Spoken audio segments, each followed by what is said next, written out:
168 թեմի հարգելի հետևողներ, կզրուցենք Բագրատ Եսայանի հետ։ Պարոն Եսայան, ընդհանուր քաղաքական համատեքստին անդրադառնալով, նաև Ծառուկյանի գործին, իշխանությունները մինչև ուր կգնան եւ որն է սրա հանգուցալուծումը, եթե ընտրությունները չտվեցին այդ լուծումը։ Նայեք, մինչև ուր կգնան, վարչապետի պաշտոնը այսօր զբաղեցնողը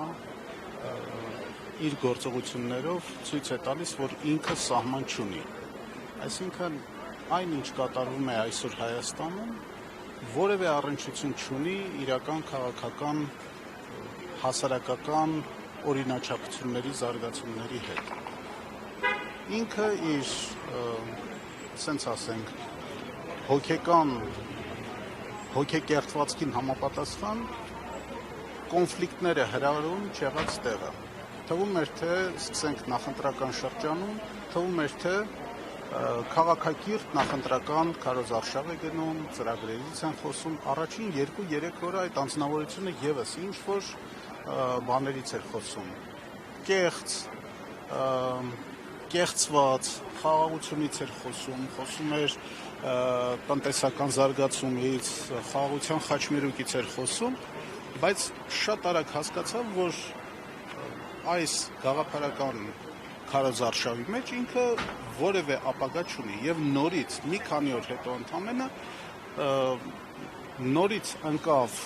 հիստերիայի մեջ եւ սկսեց գոռալ, բռնելու, պատժելու, բանտերում փտեցնելու, ունե զրկելու, բոմբ սարքելու, այսինքն նորից խոսեց այն լեզվով, որը ընկալելի է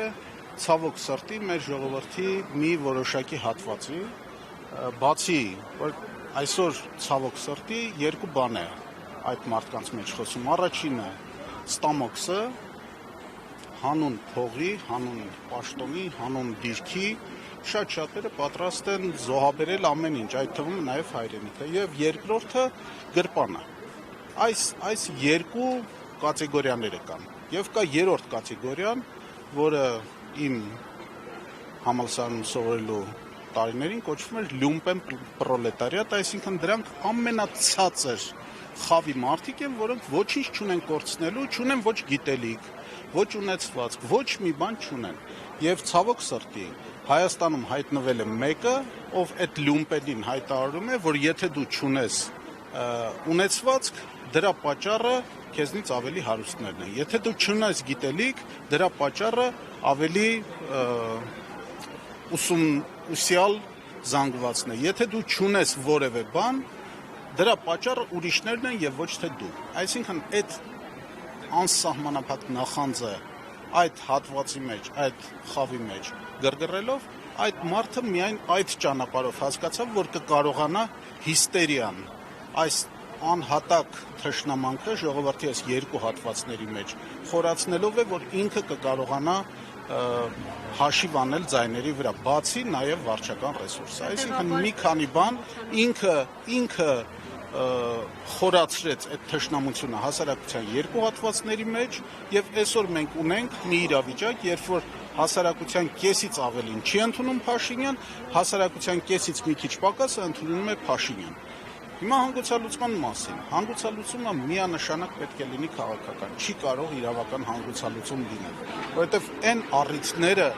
ասենց ասենք, քրեական գործ հարուցելու առիթները, թե օրինակ Սամվել Կարապետյանի, հիմա Նարեկ Կարապետյանի, ընդհանրապես անհասկանալի պետական որևէ պաշտոն չզբաղեցրած երիտասարդի նկատմամբ քրեական գործ է հարուցվում։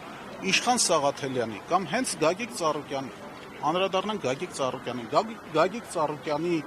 նկատմամբ կամ հարկային ստուգումներ 18 թվականից անթիվ անհամար անգամներ հարկային ստուգումներ են եղել բոլոր ձեռնարկություններում, մուլտիկոնցեռնի բոլոր ձեռնարկություններում եւ որևէ խախտում չի հայտնաբերվել։ Իմ համար հիմա հարց է, այս մարդիկ, որոնք ակտերը գրել են եւ տակը ստորագրել են, որ խախտումներ չի հայտնաբերվել կամ ինչ որ խախտումներ հայտնաբերվել է եւ համապատասխան եթե հարկեր չեն վճարվել, հարկերը վճարվել է, եթե տուժտուգանքներ կան վճարվել են։ Հիմա ինչ են անելու այդ նախորդ բոլոր տարիների ստուգումների հետ։ Այսինքն առիթները, որ օրինակ Գագիկ Ծառուկյանին առանց որևէ առիթը եղավ ընդամենը նրա քաղաքականություն ակտիվ վերադառնալու, որովհետև քաղաքականությունից դուրս Ծառուկյանը չի եկել, ակտիվ վերադառնալու նրա հայտներ, որով նա մասնակցում էր ընտրություններին։ Սամվել Կարապետյանին ընդամենը մեր ձևով եկեղեցուն պաշտպանելու համար Սամվել Կարապետյանի նկատմամբ քրեական գործառույթ։ Այսինքն առիթներ պետք էլ չի տալ, ինքը առիթներ կհորինի, որովհետև իր հիվանդ ուղեղում նման առիթները անթիվ անհամար են։ Դուք խոսում եք սահմանի մասին, սահման չկա, նրա ուղեղում սահման գոյություն չունի։ Եթե մեկին պետքա ձերբակալել, որևէ ծպտուն չհանելու համար նույնիսկ կարող է ձերբակալել։ Լուծումը հասարակությունը ինքը իր մեջ պետքա գտնի։ Ասում եք քաղաքական են, բայց տեսնում ենք, որ քաղաքական առաջնորդություն ստանձնողներին իզոլացման process է մեկնարկել։ Հիմա նոր տեղեկացանք, որ Ղազինյանի գործն են մտցրել դատարան, Նարեկ Կարապետյանով նոր միջնորդություն են ներկայացնում։ Ի վերջո այս պայմաններում ինչպես լուծել քաղաքական, ինչ այսպես հնարավորություն, ռեսուրս կա։ Դե գիտեք, հիմա քաղաքական լուծում, քաղաքական ուժերը որոշակի քայլեր կարող են անել, նախ հայտարարությունը, որ եղավ, որ ընտրությունների արդյունքները չեն ճանաչում, հիմնական քաղաքական ուժերը հայտարարեցին, որ այս իշխանությունը լեգիտիմ չէ, ընտրությունների արդյունքները չեն ճանաչում, այս կազմով խորհրդարանի օրինականությունը չեն ճանաչում, բնականաբար չեն ճանաչելու նաև այս խորհրդարանի կողմից կառավարության ծրագրի հաստատումը, վարչապետի ընտրությունը եւ այլն, այսինքն սրա բոլոր հետևանքներով երկրում առաջանալու է երկիշխանություն, այսինքն ընդդիմությունը ասելու է, որ սա իշխանություն չի, իշխանությունը փորձելու է իրավական, քանի որ բոլոր գործիքները նրա ձեռքում են եւ որևէ սահման չի ճանաչում, փորձելու է անսահմանափակ քրեական գործեր հարուցել բոլորի դեմ, ով որ ընդդիմանում է։ Սա դեպի բռնապետություն, դեպի դիկտատուրա, դեպի ֆաշիզմ տանող ամենաուղիղ ճանապարհն է։ Լուծումը նայեք, երկիրը այս վիճակում երկար չի դիմանա, եւ առաջին հերթին տնտեսապես երկար չի դիմանա։ Եվ երբ որ բոլոր նրանք, ում որ հացից կզրկի Նիկոլ Փաշինյանը իր հիստերիկ քաղաքականության պատճառով, երբ որ չկարողանան վարկերը վճարել, երբ որ չկարողանան երեխայի առօրյա սնունդը հոգալ, այն ժամանակ կհասկանան, թե ինչ մեծ ծուղակի մեջ էին ընկել։ Եվ միայն այդ ձևով հնարավոր սրա հեռացումը։ Հասկանալի, շնորհակալություն։